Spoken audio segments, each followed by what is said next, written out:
अस्सलामुअलैकुम। Supreme court of Pakistan से मैं हूं इब्रार हुसैन अस्तौरी। और नाज़रीन, आज सुप्रीम कोर्ट से पाकिस्तान मुस्लिम लीग नून के लिए बड़ी खुशखबरी मिल गई है, बड़ी खबर आ गई है। और एक सूबे में मुस्लिम लीग नून को एक बड़ा ओहदा मिल गया है, बड़ी शख्सियत को बड़ा रिलीफ मिल गया है।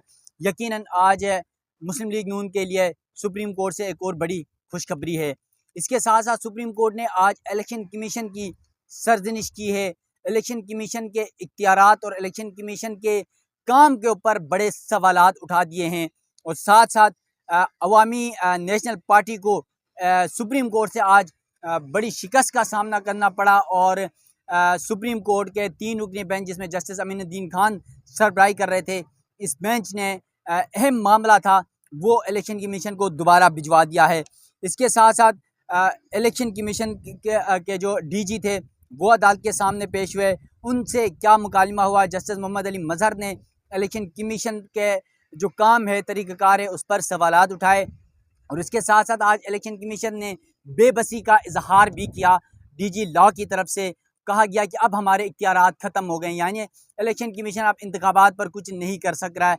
ये इख्तियारात क्यों ख़त्म हुए, इसकी तफसीलात भी आपके सामने रखूँगा। इसके साथ साथ बलूचिस्तान के एक हल्के में जो इलेक्शन था, रीपोल का मामला था, और उस पर मुस्लिम लीग नून और अवामी नेशनल पार्टी में ये मुकाबला था।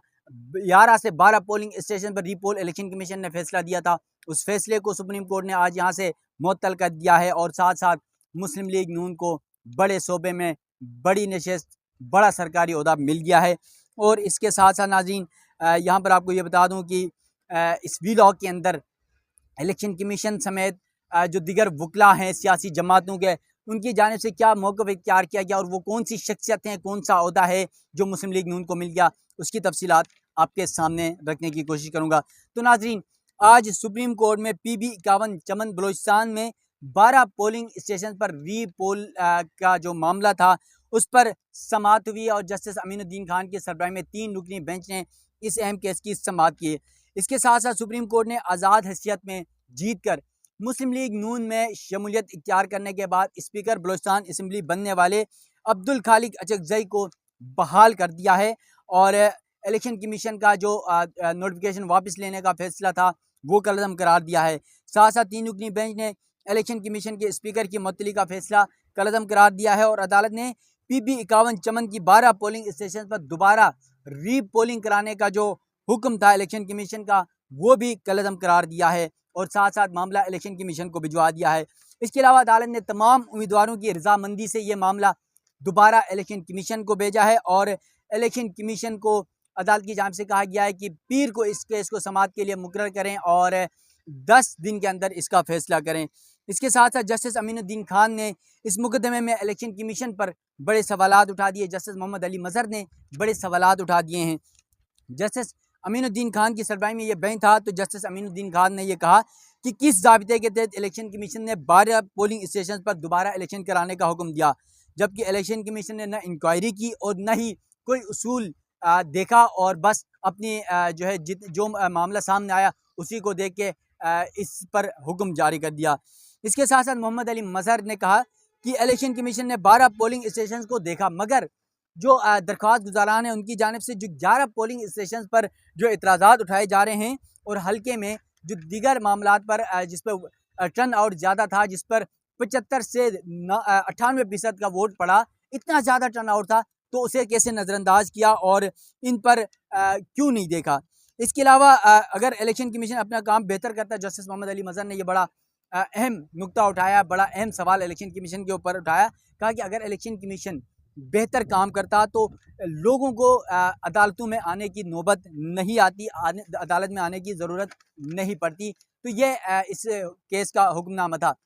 इस केस में मज़ीद क्या कुछ आपको ये बता दूं, जब समाअत शुरू हुई तो दरख्वास्त गुजार के जो वकील हैं असगर खान, जिनका ताल्लुक़ अवामी नेशनल पार्टी से है, उनके वकील वसीम सजाद पेश हुए। और वसीम सजाद ने अदालत को बताया कि असगर खान ने 19,623 वोट लिए, जबकि अब्दुल खालिक ने 20,390, वसीम खान ने 18,001, जबकि मोहम्मद साले ने 4,574 वोट लिए। इसके अलावा वसीम सजाद ने कहा कि 3 दरख्वास्तें इलेक्शन कमीशन में दायर हुई।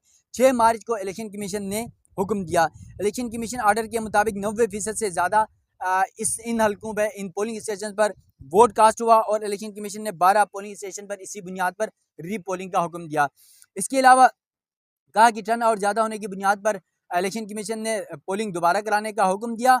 और मेरी अब ये इस्तदा है कि इस 12 पोलिंग स्टेशन के साथ साथ जो मजीद 11 पोलिंग स्टेशन जिन पे 90% से ज़्यादा, 75% से जाके 99% तक का रिजल्ट बनता है, टर्न आउट बनता है, उन पर भी इलेक्शन होना चाहिए। इसके अलावा कहा कि 97% वोट पड़े पोलिंग स्टेशन को जो है वो इलेक्शन कमीशन को जो है इन पोलिंग स्टेशन को का नज़र नहीं आया और इसे नज़रअंदाज कर दिया गया, जबकि 75 से 98% का वोट पड़ा और उसे भी नज़रअंदाज कर दिया।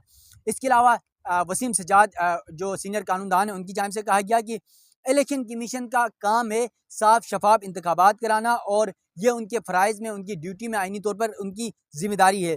इसके अलावा उन्होंने कहा कि हल्के में ऑल ओवर जो हल्का है PB 51 चमन बलोचिस्तान का, वहाँ पर 40% वोट पड़ा है, टर्न आउट रहा है। लेकिन इन चंद जो पोलिंग स्टेशन है जहाँ पर 75 से 98% टर्न आउट रहा और ये अननेचुरल वोटिंग है, टर्न आउट है। और इलेक्शन कमीशन के जो कवानीन है उसके मुताबिक अगर अननेचुरल वोटिंग होती है, टर्न आउट होता है, तो फिर रीपोल की जाती है, क्योंकि उसको धांधली के ज़मरे में तस्वुर किया जाता है। इसके अलावा DG इलेक्शन कमीशन ने अदालत को बताया कि इलेक्शन कमीशन को जो रिकॉर्ड दरख्वास्त गुजारान की जानिब से फराहम किया गया था, उसको मद्देनजर रखते हुए इलेक्शन कमीशन ने इन 12 पोलिंग स्टेशन पर दोबारा पोलिंग का हुक्म दिया। जस्टिस मोहम्मद अली मजहर की जानिब से कहा गया कि इलेक्शन जो है 9 में, यानी उन्होंने कहा कि इलेक्शन कमीशन के जो एक्ट है उसके सेक्शन 9 में जो पावर्स इलेक्शन कमीशन को मिले हैं उसके मुताबिक इंक्वायरी करनी चाहिए थी, मगर आपने वो इंक्वायरी नहीं की। और आप अगर वो इंक्वायरी करते तो ये मामला यहाँ पर नहीं आता। इसके अलावा दौरान समात जो जस्टिस अमीनुद्दीन खान की जानिब से ये कहा गया कि इस दौरान इलेक्शन कमीशन ने न कोई प्रिंसिपल देखा और न ही इन 12 पोलिंग स्टेशन पर रीपोलिंग के हवाले से जो मवाद दस्तियाब था उसका बगौर जायज़ा नहीं लिया और उसकी फुल इंक्वायरी नहीं की। इसके अलावा जस्टिस मोहम्मद अली मजहर की जानिब से कहा गया कि एक तरफ आप आधा ऑर्डर पास कर रहे हैं, आधे जो 12 पोलिंग स्टेशन है उन पर तो आप ऑर्डर पास करें, और दीगर जो 11 पोलिंग स्टेशन का भी सेम ही रिजल्ट है 75 से जाके 98% तक का, आपने उसे एक तरफा नज़रअंदाज कर दिया और फिर इलेक्शन कमीशन को ये नज़र नहीं आया। इसके अलावा जस्टिस अमीनुद्दीन खान ने कहा कि किस टेक्नोलॉजी के तहत 12 पोलिंग स्टेशन पर रीपोलिंग की गई, इलेक्शन कमीशन से ये इस्तफसार किया। तो DG इलेक्शन कमीशन ने कहा कि हमारी तरफ से जो है वहीं पोलिंग स्टेशन जो वसीम सजाद की जानिब से रीपोलिंग के लिए दिया गया था उस पर किया गया, जबकि वकील अकरम शेख एक दरख्वास्त गुजार के वकील थे, उनकी जानिब से कहा गया कि अगर सुप्रीम कोर्ट मौजू समझे तो इस कंट्रोवर्सी से निकलने के लिए मुनासिब यही होगा कि इलेक्शन कमीशन को ये मामला भिजवा दे। हम सब इस बात पर मुतफिक हैं और इलेक्शन कमीशन तमाम तर एतराज़ात को सुनकर इस पर फैसला करे। जस्टिस अमीनुद्दीन खान ने कहा कि इलेक्शन कमीशन ने इंक्वायरी की ही नहीं और न ही कोई प्रिंसिपल फॉलो किया, जबकि जस्टिस मोहम्मद अली मजहर की जानिब से कहा गया कि इलेक्शन कमीशन को पूरे हल्के की इंक्वायरी करनी चाहिए थी। इलेक्शन कमीशन अगर बेहतर काम करता तो लोगों को अदालत ना आना पड़ता। जस्टिस अमीनुद्दीन खान की जानिब से ये कहा गया और फिर मोहम्मद अली मजहर ने कहा कि इलेक्शन कमीशन के तरीक़ेकार के मुताबिक पहले इंक्वायरी करना चाहिए था, जबकि इलेक्शन कमीशन के पास सब कुछ रिकॉर्ड होना चाहिए और वही रिकॉर्ड उनके पास मौजूद भी था। इलेक्शन कमीशन का जो दायरे इख्तियार है उसके मुताबिक इंक्वायरी नहीं की गई। इसके अलावा जस्टिस हसन नज़र रिजवी ने कहा कि 98% वोट पड़ा तो इसकी वजह क्या थी, इलेक्शन कमीशन ने क्या इन वजूहात को मालूम करने की कोशिश की कि क्या हक़ाइक़ थे कि इन पोलिंग स्टेशन पर जहाँ पर 40% पूरे हल्के में वोट पड़ा, लेकिन इन मुतलका पोलिंग स्टेशन पर 75 से 98% जो वोट है वो क्यों पड़ा, इसके क्या हक़ाइक़ थे। इसके अलावा कहा कि क्या कोई एक कम्युनिटी थी या कोई थी जिसकी वजह से वोट पड़ा और सारे वोट एक ही उम्मीदवार को पड़ रहे हैं, तो इसकी क्या वजूहात हैं। इस पर जो शौकत शहजाद हैं दरख्वास्त गुजार जो मुस्लिम लीग नून के उम्मीदवार थे या स्पीकर बलूचिस्तान असम्बली अब्दुल खालिक, उनकी जानिब से वो वकील थे, उन्होंने कहा कि जो 12 पोलिंग स्टेशन पर रीपोलिंग हुआ इस पर भी यानी वसीम सजाद के जो वो हैं वो जीते हुए हैं, इनको वोट पड़े हैं। इसके अलावा उन्होंने कहा कि इस हल्के में सबसे अहम बात यह है कि जो सूबाई इलेक्शन का हल्के का जो इलेक्शन हुआ है उस पर जिस तरह का टर्न आउट रहा है यानी 75 से 98%, वही टर्न आउट कौमी असम्बली के हल्के अभी भी पड़ा, लेकिन कौमी असम्बली के हवाले से तो इलेक्शन कमीशन ने कोई हुक्म नहीं दिया, सिर्फ सूबाई इलेक्शन पर इन्हें एतराज़ात नज़र आए। फिर वसीम सजाद की जानिब से कहा गया कि उसूल यही है कि वोट जहाँ जिस तरह मेरे ज़्यादा हों या किसी और के ज़्यादा हों, अगर अननेचुरल वोट पड़ता है तो फिर उस पूरे पोलिंग स्टेशन पर रीपोलिंग होनी चाहिए। इसके अलावा मोहम्मद अली मज़हर ने कहा कि इलेक्शन कमीशन को पता ही नहीं कि जो रिकॉर्ड उनसे दूसरे ने लिया उसमें क्या कुछ है। और फिर जस्टिस अमीनुद्दीन खान ने कहा, हमने इलेक्शन कमीशन से पूछा इन पोलिंग स्टेशन के अलावा किसी और में भी टर्न आउट ज़्यादा था, तो उनको पता ही नहीं है। तो इस दौरान जब समाज चल रही थी तो जो वकील अकरम शेख हैं, सीनियर कानूनदान हैं, एक दरख्वास्त गुजार की जानिब से वो पेश हुए थे। उन्होंने कहा कि इलेक्शन कमीशन को आप ये मामला दोबारा भिजवा दें, वो तमाम मामले का दोबारा जायज़ा लें और दोबारा देख कर तमाम वकला को, तमाम फ़रीक़ैन को सुनकर उनके एतराज़ात को देखते हुए दोबारा ऑर्डर करें। इसके अलावा वसीम सज्जाद ने कहा, इलेक्शन कमीशन ने जिस रेंज में रीपोल का कहा, यानी जो 75 से 98% के जो वोट था, जितने 12 हल्कों में उन्होंने कहा, और मजीद जो 11 हल्के हैं उस पर भी देखना चाहिए। और अगर मजीद भी कोई हल्कों पर इस तरह का टर्न आउट है तो उस पर भी जो है इलेक्शन कमीशन को देखना चाहिए। तो शहजाद शौकत की जानिब से कहा गया कि 8 फरवरी को इलेक्शन हुआ, 12 फरवरी को रीपोलिंग की इलेक्शन कमीशन में दरख्वास्त दी गई, जबकि असगर खान ने दरख्वास्त दी फॉर्म 45 के तहत नताइज फाइनल किए जाएँ।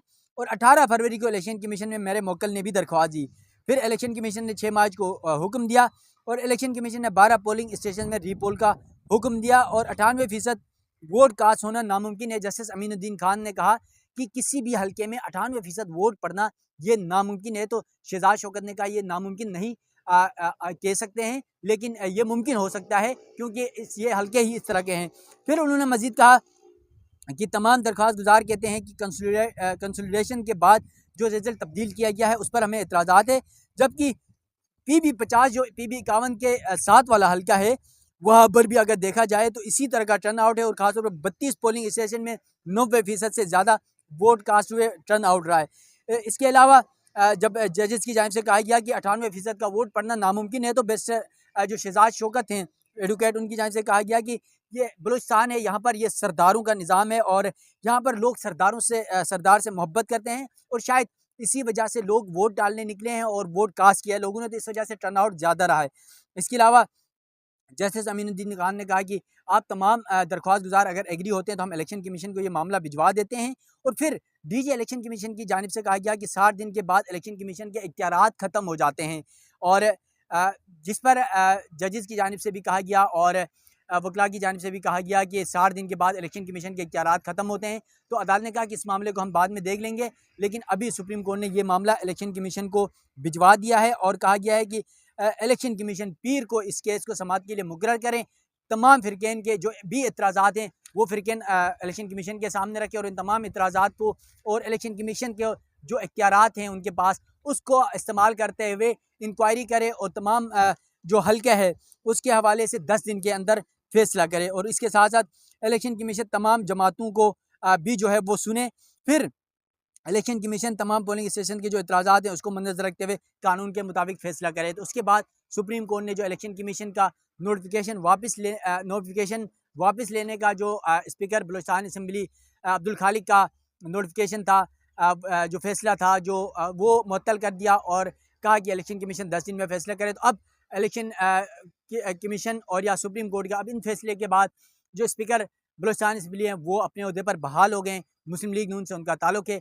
बलूचिस्तान में जो है अब स्पीकर दोबारा आ गए, तो ये मुस्लिम लीग नून के लिए सुप्रीम कोर्ट से आज बड़ी खबर थी। अवामी नेशनल पार्टी के उम्मीदवार जो दूसरे हैं असगर खान, वो मद मुकाबिल उम्मीदवार थे, उनकी जानिब से ये दरख्वास्त सुप्रीम कोर्ट में दायर की गई थी। तो नाज़रीन, सुप्रीम कोर्ट ऑफ पाकिस्तान में आज ये मुस्लिम लीग नून के लिए बड़ी खबर थी और अदालत की जानिब से इलेक्शन कमीशन के इख्तियारात और फिर जो 60 दिन के बाद इख्तियारात, क्योंकि 60 दिन के बाद इलेक्शन कमीशन के इख्तियारात इलेक्शन के बाद ख़त्म हो जाते हैं और तमाम तर इलेक्शन के जो मामलात होते हैं वो इलेक्शन ट्रिब्यूनल्स की तरफ जाते हैं और इलेक्शन ट्रिब्यूनल्स जो है इस मामले को देखता है। तो नाज़रीन, सुप्रीम कोर्ट ऑफ पाकिस्तान से अपने मेज़बान इब्रार हुसैन अस्तरी को दीजिएगा इजाज़त।